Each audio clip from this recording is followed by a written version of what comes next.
உங்களுக்குள்ள அடிப்படையில் என்ன பிரச்சனை? அடிப்படையில ஒன்னும் பிரச்சனை இல்லையே சார். இல்லம்மா, உங்களுக்கு இடையில என்ன தகராறு? எங்க கடையில எதுவும் தகராறு இல்லீங்களே. நல்லா தானே போயிட்டு இருக்கு. அடடா, உங்க தாம்பத்திய உறவுல என்ன சங்கடம்?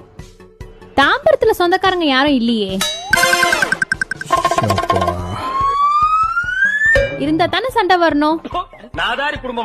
உங்க கணவர் மேல ஏதாவது கருத்து வேறுபாடு இருக்கா? அட, அவர் கருப்பு தாங்க, ஆனா வேறுபாடெல்லாம் ஒண்ணும் இல்லங்க. கடவுளே, நீ சாமிடா. இத வச்சு சமாளிக்கிறதுக்குள்ள செக்கு எடுத்துட்டு போயிடலாம். உங்க வீட்டுக்காரோட என்னமா சண்டை? வீட்டுக்காரோட என்னங்க சண்டை? 1ஆம் தேதி ஆனா வாடகை வந்து வாங்கிட்டு போயிடுவாரு.